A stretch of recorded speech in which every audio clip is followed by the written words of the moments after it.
Fala galera, tudo bem com vocês? Professor Marcos Sully aqui novamente. Na aula de hoje a gente vai estar fazendo algumas aplicações, né, que seria juntar o que a gente estudou lá no primeiro módulo, que foi probabilidade, né, a conceituação. Aí no começo do segundo módulo a gente estudou as propriedades básicas que a gente usa direto e um pouquinho de análise combinatória, né, só o básico ali. Aí, nesse módulo, a gente termina esse estudo, né, das técnicas de contagem e agora a gente vai juntar essa parte, né, que é para o cálculo de probabilidade, né. Aí eu escolhi alguns probleminhas, alguns de vestibular, outros não, né, para a gente trabalhar aí essa conceituação e ver como é que fica, tranquilo? Vamos lá então para o primeiro problema aí, né, de calcular a probabilidade e a gente vai ver que calcular a probabilidade se reduz a um problema de contagem, né. Por exemplo, ó, Marcos e Paulo fazem parte de um grupo de 10 pessoas que serão dispostas aleatoriamente em fila. Qual a probabilidade de haver exatamente 4 pessoas entre Marcos e Paulo? Então veja que a gente está com um problema de contagem, né? Primeiro a gente vai ter que determinar de quantas maneiras eu posso dispor o Marcos e Paulo de maneira que haja 4 pessoas, né, exatamente entre os dois. E aí depois eu calculo a probabilidade. Lembrando o seguinte, né? Eu preparei um esquema aqui já para a gente ganhar tempo. E aí a gente já tem aqui, eu já coloquei, ó. Lembre-se o seguinte, que para calcular a probabilidade, a gente só precisa saber duas quantidades, que são, no numerador, quantidade de casos favoráveis e sobre o total de casos possíveis, né, que seria todo o nosso universo. Ah, professor, vou precisar escrever o espaço amostral aqui? Jamais, porque agora a gente vai trabalhar de fato com as quantidades, né? Então você só vai precisar calcular a quantidade favorável sobre possível, faz a divisão aí, você tem a sua probabilidade calculada, ok? Então, na nossa situação, a gente está o seguinte: a gente tem 10 pessoas aqui, né? Estão representadas por 10 tracinhos aqui. E aí, vocês vão perceber que à medida que a gente fosse estudando os casos, a gente tem somente essas 5 possibilidades que podem acontecer, né? De maneira que tenham 4 pessoas aqui, ó, entre Marcos e Paulo. Uma primeira possibilidade é que o Marcos, né, esteja aqui na primeira posição e aí você salta 4, você vai ter o Paulo lá na quinta posição. Aí você anda uma, novamente você vai ter aqui o Marcos na segunda posição e o Paulo lá na sétima posição, né? E assim você vai fazendo, né? Andando com o Marcos e andando com o Paulo até chegar nessa última configuração, que é o Marcos aqui na quinta casa e o Paulo lá na última, e você tem em todos os casos exatamente 4 pessoas entre eles, né? Então, aqui estão todas as configurações possíveis, né? Agora vem a questão, né? Como que a gente conta essas situações, né? Por exemplo, essa primeira aqui, ó. Veja que sobram quantos espaços em aberto? São 1, 2, 3, 4, 5, 6, 7, 8 posições, né? Então, o que vão ser os casos favoráveis, né? Vamos começar pelos favoráveis, que em geral é o que é mais difícil de calcular. Os possíveis, geralmente, sempre é mais tranquilo de calcular, né? O que seria casos favoráveis nessa situação? Ó, a gente vai fixar sempre o Paulo e o Marcos em alguma posição onde vai ter 4 pessoas entre eles, né? Então, de quantas maneiras você pode permutar essas outras pessoas que sobram aí nessa configuração? Você tem 8 fatorial maneiras, né, de se permutar essas pessoas, que não importam muito na nossa conta, ok? E aí, ó, você tem 5 posições possíveis, né? 5 configurações possíveis, onde o Marcos aparece aqui na primeira, na quinta, na segunda, na sétima, na terceira, na oitava, na quarta, na nona e na quinta e na décima. Tem essas 5 configurações que são diferentes, né? Cada uma, né? Mas a conta aqui, né? O fatorial das pessoas que vai mudar é o mesmo, né? Então você pega isso aqui e faz vezes 5, ok? E aí tem outro detalhe importante que não necessariamente precisa o Marcos vir antes do Paulo, né? Pode ser que também o Paulo venha antes do Marcos, né? Você tem que multiplicar ainda cada uma dessas 5 configurações que você tem por 2 fatorial, que são as permutações ali entre os elementos, ok? Então ali você tem todos os seus casos favoráveis contemplados, né? Onde o 8 fatorial está representando as permutações dos outros participantes, né? Que são todas configurações diferentes, que o Paulo e o Marcos vão ter entre eles 4 pessoas. E a gente tem que são 5 configurações onde o Marcos e o Paulo vão estar em posições diferentes aí, né? Nessa fila, né? E também a gente multiplica por 2, que pode ser que o Marcos comece com ele e termine com o Paulo, ou vice-versa, né? Então aqui estão todos os seus casos favoráveis. E como que a gente calcula os casos possíveis? Casos possíveis, que seria a quantidade, né, do nosso espaço amostral, é mais tranquilo de calcular, né? Como você tem 10 pessoas aqui, né? De quantas maneiras você pode permutar 10 pessoas? A gente sabe que é 10 fatorial maneiras. E agora é só fazer as continhas com aquilo que a gente sabe, ó. A gente sabe que 8 fatorial vou deixar quietinho, porque aqui embaixo tem 10, né? Então vamos deixar ali quietinho. 5 vezes 2 dá 10. 2 fatorial é 2, né? Então ali fica 10 mesmo numeral. E aqui embaixo eu vou desenvolver, ó. 10 fatorial é 10 vezes 9 vezes 8 fatorial. Simplifica aqui, simplifica o 10, então você tem 1 sobre 9 a chance aí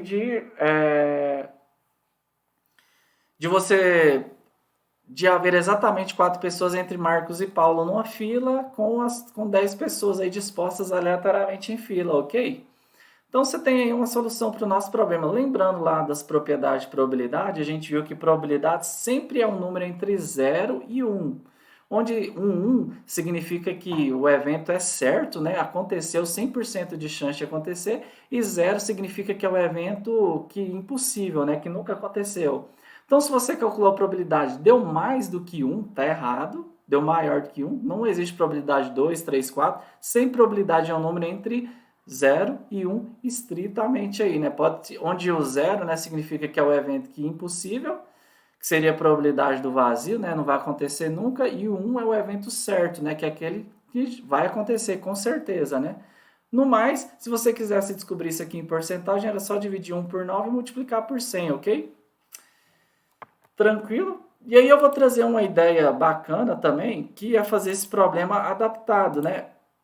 Que seria o seguinte: considere o mesmo problema anterior, né? De você dispor pessoas em fila, com Marcos e Paulo, com 4 pessoas entre eles, só que se você trocar o 10 por 40 pessoas, né? Como que fica? Se você entendeu bem a ideia do problema inicial, você percebeu o seguinte, eu vou até retornar a tela aqui, ó.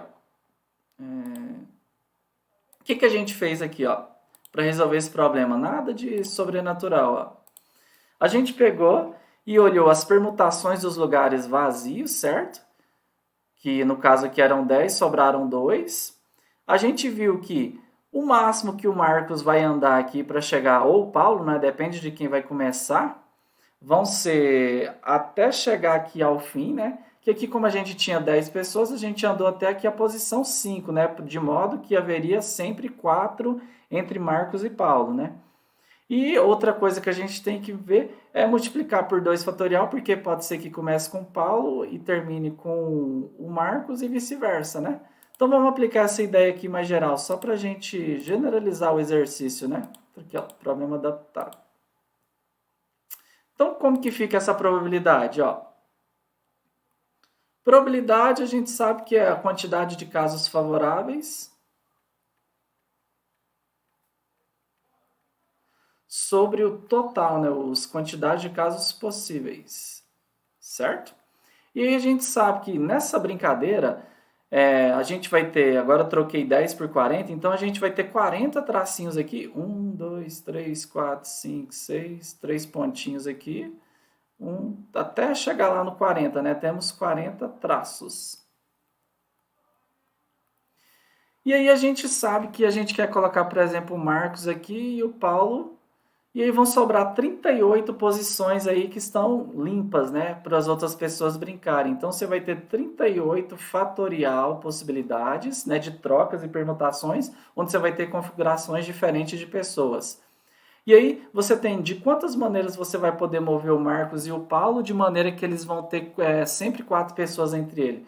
Você percebe que se a gente fizer aquela mesma conta, você vai movimentar o Marcos aqui até chegar aqui na posição 35, concorda? Quando você chegar aqui na posição 35, vai ter o 36, 37, 38, 39 e o 40, que vai estar aqui na posição 40, que vai ser a última, né? Que vai ter o Marcos e o Paulo aqui com 4 pessoas entre ele, né? Então você vai andar 35 casas, né? Então se eu fizesse essa conta aqui, eu teria que fazer 35 vezes isso, né? Que são essas repetições que vão ser diferentes. Vezes 2 fatorial, que é o quê? você pode ter o Marcos e o Paulo, ou o Paulo e o Marcos, né? Que são essas permutações entre cada configuração. E os casos possíveis agora, no lugar de 10 fatorial anteriormente, a gente tem 40 tracinhos, né? Então, de quantas maneiras você pode permutar 40 pessoas diferentes? De 40 fatorial maneiras, né? E aí, você fazendo as continhas, você vai chegar, ó, 38 fatorial, vou deixar quietinho porque eu vou desenvolver o de baixo. 2 fatorial é 2, 35 vezes 2 dá 70 de cabeça. 40 fatorial é 40 vezes 39 vezes 38 fatorial. Simplifica aqui. Simplifica o zerinho aqui, posso, né? No numerador vai sobrar 7 de cabeça. E aqui embaixo vai ficar 4, cadê? 4 vezes 39, que vai dar 156. Isso aqui é a probabilidade aí de a gente ter exatamente 4 pessoas entre Marcos e Paulo numa fila com 40 pessoas agora, certo? Então você pode aplicar essas ideias aí, né? E observar essas mudanças, né? Então sempre tente se colocar na situação para você entender a lógica e às vezes diminua a situação, né? Vamos supor que eu tivesse colocado já esse problema de 40, né? Você poderia fazer ali um caso menor, né?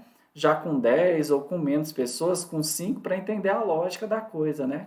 Isso é uma ideia que ajuda muito a fazer os exercícios, às vezes reduzir um caso a um caso menor, analisar e aplicar naquilo que a gente quer. Tranquilo? Vamos lá então para a próxima questão. Questão da FUVEST. Também questão de vestibular, ó. A gente tem numa urna são depositados N etiquetas enumeradas de 1 a N. 3 etiquetas são sorteadas e uma informação importante quando a gente calcula a probabilidade, sem reposição significa que você foi lá, retirou o número, né, a etiqueta, e não colocou de volta, porque isso influencia totalmente no cálculo de probabilidade, né? Quando é sem reposição e quando é com reposição. Tranquilo? Então, 3 etiquetas são sorteadas sem reposição. Qual a probabilidade de que os números sorteados sejam consecutivos? Vamos lá, aqui preparei já uma solução para a gente ganhar tempo. O que seriam números consecutivos? São números que são um após o outro, né? Por exemplo, aqui, ó, 1, 2 e 3 são números consecutivos, ok? Isso daqui seria uma possibilidade de satisfazer o que eu quero calcular, né? Uma coisa favorável ao que eu quero calcular. Eu vou lá e sorteio 1, 2 e o 3. Veja que aqui é um problema onde a ordem do sorteio não importa. Eu poderia, por exemplo, sortear o 3, depois sortear 1, depois sortear o 2. Estaria satisfazendo aqui, seria um caso favorável à minha escolha, porque eu teria sorteado 3 números consecutivos, né? E aí perceba também que 2, 3 e 4 também seria uma outra possibilidade, né, de satisfazer a minha escolha, né? Se eu teria sorteado 3 números consecutivos. Eu poderia ter o 3, 4, 5 também. Poderia ter o 4, 5 e o 6 e assim sucessivamente. Perceba que para calcular a quantidade de casos favoráveis, qual que vai ser o último caso favorável aqui que eu poderia ter do meu problema? Seria aqui essa trinca, a última, né? Que seria sortear o número n-2, n-1 e n. Então eu teria 3 números consecutivos, né? Perceba que aqui, ó, quando eu trabalhei com os primeiros 3 números, começou no 1, depois com 2, 3, 4, 5, depois com 3, 4, 5 e assim sucessivamente. Então a quantidade favorável aqui, a minha escolha, vai ser até o n-2, né? Que seria a última escolha possível, que seria sortear o n-2, n-1 e o n, né? Então você tem os casos favoráveis à minha escolha, n-2, tranquilo? Dividido pelos casos possíveis. Como que você tem a quantidade de casos possíveis? Perceba que eu vou sortear, vou fazer uma escolha, né? De 3 elementos ali na minha urna, onde a ordem não importa, né? Eu posso sortear o 3, 2, 1, que é a mesma coisa de sortear o 2, 1, 3, que é a mesma coisa de sortear o 2, 3, 1, e assim sucessivamente, né? O que importa é que os números sejam consecutivos, não a ordem de sorteio, né? Então a gente tem uma combinação de n elementos, né? N por quê? Porque são de 1 a n etiquetas, ok? E você vai sortear 3 números aí a sua escolha, né? E agora é só fazer continha, né, para calcular essa probabilidade, porque nas minhas respostas possíveis não tem nada parecido com isso, né? Então tem que fazer conta, né? E aí a gente tem, ó, n-2 dividido por combinação de n tomados 3 a 3, agora tem que usar a fórmula, né, que é n fatorial dividido por 3 fatorial vezes n menos 3 fatorial, certo? Aí aqui a gente está com uma divisão de fração, onde, como que funciona a divisão de fração? Conservo a primeira, que é o n-2, e multiplico pelo inverso da segunda, né? Qual que é o inverso de n fatorial dividido por 3 fatorial vezes n menos 3 fatorial? É 3 fatorial, n menos 3 fatorial, dividido por n fatorial, ok? E aí veja se tem alguma resposta ali parecida, né? Tô no vestibular lá, ainda não achei nenhuma. A única que está parecida é a D, que está quase, né? Tem o 3 fatorial e o N, mas tem esse N-2 aqui. Aí vem uma observação interessante, que talvez você não se atentou, mas uma observação é que se eu pegar 7 fatorial e multiplicar por 8, isso aqui é 8 fatorial. Então se atém aos detalhes, essas questões de vestibular são muito minuciosas às vezes, né? Se você pegar 10 fatorial e multiplicar por 11, isso aqui é 11 fatorial, certo? Então perceba que aqui a gente está multiplicando o n menos 3 fatorial por n menos 2. Então você está voltando aí uma casa, né? Então isso aqui é n menos 2 fatorial, certo? Vezes 3 fatorial dividido por n. Então a gente precisou dar uma ajeitada para chegar na resposta que estava lá, né? Então aqui, resposta certa, item D, né? Então tome cuidado, né? Quando a gente trabalha no vestibular, às vezes eles ajeitam a resposta de uma maneira conveniente e a gente precisa entender as propriedades, né? Por isso que a gente vê as propriedades, os cálculos e os raciocínios para chegar aqui nas questões e não travar nessa hora, ok? Então tá aí mais uma questão de vestibular, uma aplicação, a gente calculou a probabilidade de uma questão genérica, né? Tranquilo? Vamos lá para o próximo exemplo. Então aqui, ó, exercício. Números palíndros são números inteiros que lidos da mesma forma, tanto faz você ler da esquerda para a direita, quanto da direita para a esquerda, dá na mesma, né? Por exemplo, a gente tem o número 8, 1, 4, 3, 4, 1, 8, ou lendo de trás para frente, 8, 1, 4, 3, 4, 1, 8, mesma leitura, né? A gente tem, por exemplo, o número 3, 4, 2, 1, 2, 4, 3, é a mesma coisa de 3, 4, 2, 1, 1, 2, 4, 3.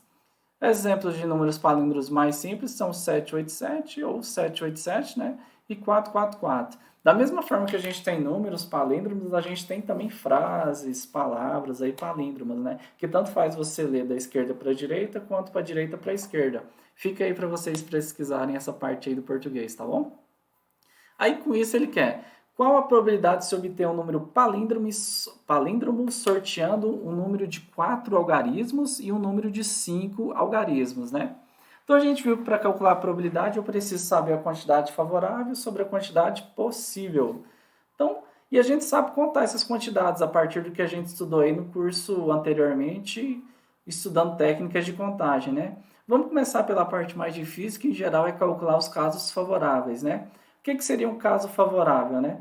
A gente determinar a quantidade de números palíndromos, né? Lembrando que para usar como dígitos a gente tem de 0 a 9, né? 0, 1, 2, 3, 4, 5, 6, 7, 8, 9 dígitos para gastar. São 10 dígitos aqui, ok? 10 dígitos. Não são 9, tá? De 1 até 9 são 9. Colocou 10 e viram 10. Para que o número tenha 4 algarismos, lembre-se daquela regrinha que não pode ser 0, né? Então, quantas possibilidades você tem para o primeiro dígito? 9, né? Ok? Quantas possibilidades você tem para o segundo? Você tem 10 possibilidades. Pode ser o 10, né? Qualquer um. Agora, quantas possibilidades você tem aqui para esse? Uma. Por quê, professor? Uai, o número para ele ser palíndromo, ele tem que ser a mesma coisa, tanto faz você ler de frente na ordem natural, né? De frente para trás ou de trás para frente tem que dar o mesmo. Se aqui, por exemplo, você colocou o 2, aqui vai ser o 2, então não tem para onde correr. O mesmo número que você escolher aqui vai ser o daqui. E analogamente, o mesmo número que você colocar aqui na primeira posição vai ter que ser o na última, então você também só tem uma escolha possível, né? Pelo princípio multiplicativo, né, princípio fundamental da contagem, você tem 9 vezes 10 vezes 1 vezes 1, você tem 90 casos favoráveis à sua escolha aí, né? Tranquilo? Então lembre-se que a gente está trabalhando com números palíndromos, ou seja, são números que tanto faz você escrever de frente para trás ou de trás para frente, dá na mesma, né? Os casos possíveis são mais fáceis de calcular, né? A gente só tem uma restrição aqui no primeiro dígito que não pode ser zero. Então, você tem 9 possibilidades aqui para o primeiro dígito. Para os demais, são 10, 10, 10, né? Sem restrição nenhuma, porque a gente está calculando os casos possíveis. Isso que vai dar o total 10 vezes 10, 100, vezes 10, 1000, vezes 9, 9.000 casos possíveis. Então, você vai ter aqui probabilidade, casos favoráveis, 9, sobre os 9.000 casos possíveis, né? Certo? 90, perdão. Dá para simplificar um zerinho aqui. Dá para simplificar o 9 com 9, sobra 1. E vai ficar, então, com 1 sobre 100, né? Isso aqui é 1 centésimo, ou seja, 1% de chance de você estar lá numa urna com todos os números de 4 algarismos e você sortear um número que é palíndromo, né? Ou seja, que tanto faz você ler ele de frente para trás ou de trás para frente, dá na mesma, né? Então você tem 1% de chance de realizar, de ter essa sorte de sortear um número palíndromo, né? O item B, mesma coisa, né? A gente só vai ter agora que em vez de 4, eu vou ter 5 algarismos aí para a gente determinar, né? Novamente a gente vai lá para os casos favoráveis. Quem que são meus casos favoráveis? Você tem novamente 9 dígitos para escolher aí o seu número, né? Por que 9? Porque aqui não pode ser 0, né? Então você tem 9 escolhas possíveis aqui. Aí você vai para o próximo, você tem 10 escolhas, né? Que agora pode ser 0 para que o número seja de 5 dígitos, ok? E aí você vem para o próximo aqui. Lembrando que o mesmo dígito que você escolheu no começo vai ter que ser o do final. Então aqui já está pré-determinado, só tem uma chance. Fixado o primeiro, o último já está determinado. Esse daqui também, ó, 10. Já que você escolheu um dígito aqui, qualquer um que você escolher vai ser o mesmo aqui. Então não tem mudança, né? O do meio, né? Aqui você pode escolher qualquer um dos 10, que em todos os casos vai ser um palíndromo, né? Tanto faz aqui o do meio, né? E aí você usa o princípio multiplicativo, né? Princípio fundamental da contagem, você vai ter 10 vezes 10, 100, vezes 9, 900 escolhas aí possíveis, favoráveis para que o número de 5 algarismos seja palíndromo. Para casos possíveis, você tem novamente aqui o primeiro dígito não pode ser 0, né? Porque senão seria um número de 4 dígitos. Você tem 9 para o primeiro e 10 para os demais algarismos, né? 10, 10, 10. Fazendo essa continha, né, usando o princípio multiplicativo, você tem 100, 1000, 10.000 vezes 9, 90.000. 1, 2, 3, 4. E aí, você vem aqui para o cálculo da probabilidade, você sabe que basta saber quantidade favorável, é o que você quer calcular, que é 900, dividido por 90.000. E aí faz aquela continha básica, simplifica os dois zeros, 9 dá por 9, sobra 1, e você vai ter novamente 1 sobre 100. Ou seja, 1% de chance de você sortear ali, tendo todos os números palíndromos numa urna, né, de 5 algarismos, você consegue determinar a probabilidade de você sortear um número palíndromo de 5 dígitos, né? É 1% também, ok? Então, é isso, né? Um conceito aí que também vai agregar um pouquinho a vocês. Mais uma questão de vestibular, a gente tem aqui a questão da Unirio. Um armário tem 8, deixa eu só selecionar a tela aqui. Um armário tem 8 repartições em 4 níveis, como mostra a figura aqui, né? Minha figura ficou bonita, um armário aqui perfeito. Ocupando-se metade das repartições, a probabilidade de que se tenha uma repartição ocupada em cada nível é D. Então vamos aqui analisar a nossa situação, né? Ok? A gente quer calcular a probabilidade, a gente precisa contar, né? Qual que é a quantidade favorável, qual que é a quantidade possível. O que seria a quantidade favorável nesse problema, né? Você tem aqui um armário, tem 8 repartições, né? 8 armarinhos, né? E aí você tem 4 níveis, né? Onde cada nível tem 2 armários, né? Ele quer ocupar metade das repartições, né, em cada nível e quer que eu determine a probabilidade de que se tenha uma repartição ocupada em cada nível, né? Então, por exemplo, aqui, você vai escolher um armário no primeiro nível, né? Ou olhando de cima para baixo, o quarto nível, né? Então, você pode fazer isso de quantas maneiras? Ou vai ser esse ou esse, né? Então, você tem duas possibilidades no primeiro nível para a escolha, né? Ou você escolhe o armário 1, 2, 1 ou 2, né? Você tem duas possibilidades aqui também no nível 3, duas possibilidades no nível 2 e duas possibilidades no nível 1, né? Então, os casos possíveis nesses são 2 vezes 2 vezes 2 vezes 2, ok? Casos favoráveis nesse caso, ó, você tem 8 armários, né, para escolher, sendo que desses 8 armários você vai escolher 4, né? Porque como a gente vai escolher um em cada nível, a gente vai acabar ao final de tudo escolhendo 4. Então, de quantas maneiras tendo 8 armários disponíveis, você pode escolher 4, né? Onde a ordem não importa, porque são todos armários iguais, indistinguíveis, né? Então, você tem um problema de combinação. Então, esse aqui vai te dar o valor de 2 à quarta. Isso daqui vai dar 4 vezes 4, 16, né? Combinação de 8, né? Como a gente sabe da fórmula, eu estou falando, né? Quando a gente olha isso aqui, como a gente interpreta, né? Você tendo 8 pessoas, né? 8 armários, de quantas maneiras você pode fazer agrupamentos de 4, onde a ordem não importa? Então, é 8 vezes 7 vezes 6 vezes 5 dividido por 4 fatorial. Ah, professor, eu quero usar a fórmula. Fique à vontade, você vai usar. Mas como eu estou aqui no vestibular, eu estou ganhando tempo para resolver a próxima questão, certo? E aí a gente tem uma divisão de fração, a conserva a primeira, que é o 16, multiplica pelo inverso da segunda, que é 4 fatorial, dividido por 8 vezes 7 vezes 6 vezes 5, ok? Certo. E aí a gente pode desenvolver esses cálculos aí, ó. 16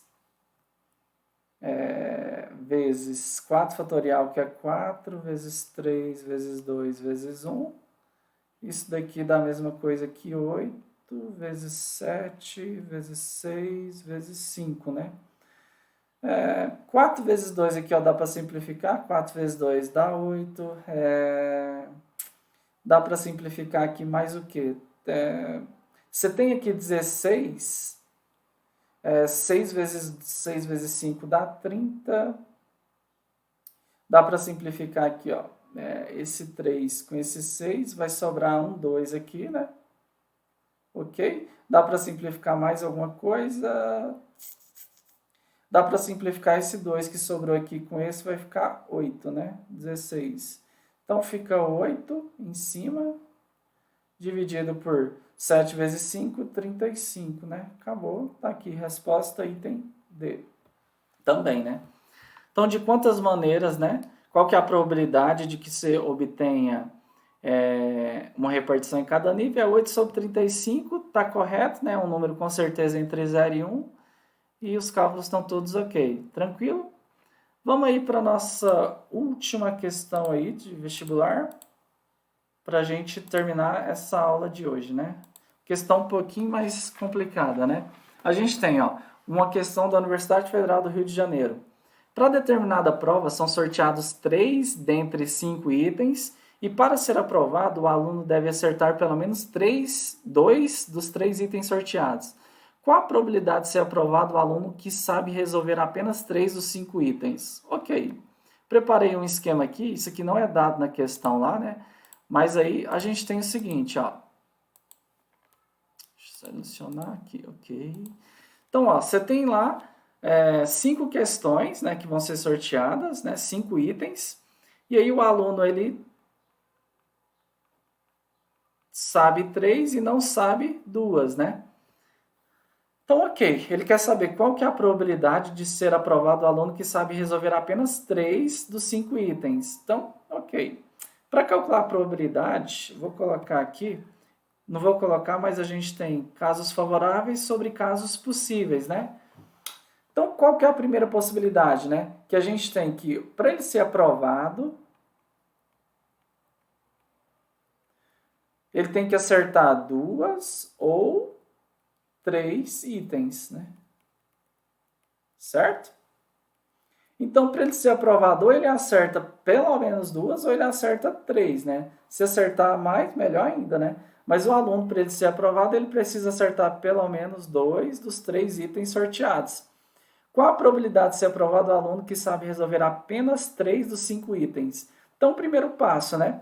Qual que é a chance dele de ser sorteado os 3 itens que ele sabe, né? Ou seja, a gente vai ter uma combinação de 3, né? Que seria para ele ser aprovado, dentre os 3 que ele sabe, ok? Isso é a primeira possibilidade. Agora, qual que é a possibilidade de ele acertar pelo menos duas, né? Sendo que vão ser sorteadas 3 para que ele faça, né? Como a gente sabe que lá na matemática, quando a gente fala ou, a gente sempre dá a ideia do aditivo, né? Princípio aditivo, vou usar a soma. Qual que é a chance dele acertar pelo menos duas, sabendo que ele foram sorteadas 3, né? Então, dentre 3, ele acertar duas, vai ser uma combinação de 3 tomados 2 a 2. Lembrando que a ordem do sorteio não importa, por isso que eu estou usando combinação. Isso vezes a possibilidade também que necessariamente, se ele acertou duas, ele errou uma, né? Então, como que a gente escolhe dentre essas duas uma, né? Eu faço uma combinação de 2 tomados 1 a 1, tranquilo?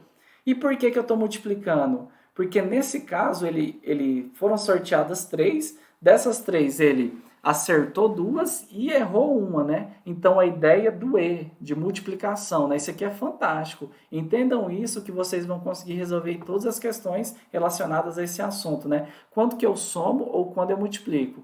Primeiro, eu estou somando porque eu precisei dividir em 2 casos, os casos favoráveis, né? Porque tem a chance dele ser aprovado acertando os 3, ou também ele pode ser aprovado acertando somente 2 questões, ok?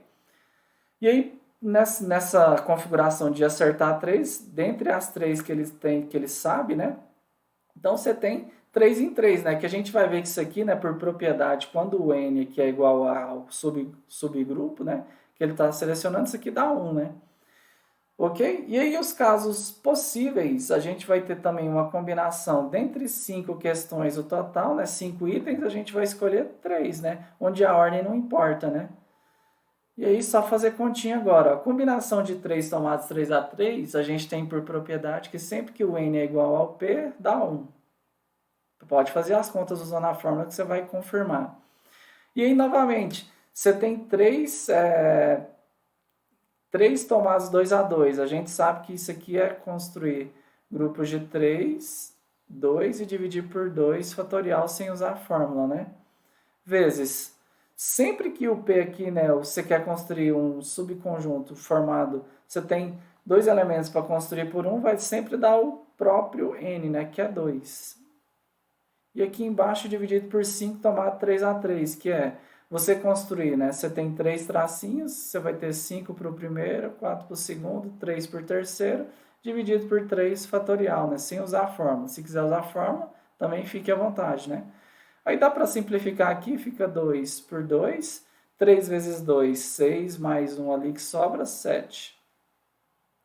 Aqui, 3 fatorial é 3 vezes 2 vezes 1, ou seja, dá 6. 4 vezes 3 dá 12, né? Esse 12 simplificado por esse aqui vai sobrar um 2. 2 vezes 5, 10. Então, você tem 7 sobre 10, né, a probabilidade de que esse aluno acerte, né, resolva 3 dos 5 itens, né, e seja aprovado, né? Tranquilo? Isso aqui a gente resultando em porcentagem vai dar 70%, né? Então, é isso que eu tinha para vocês, pessoal. Algumas questões onde a gente está usando combinatória, questão do E, do O, princípio multiplicativo e tudo mais para resolver as questões, tá bom? Um abraço e até a próxima.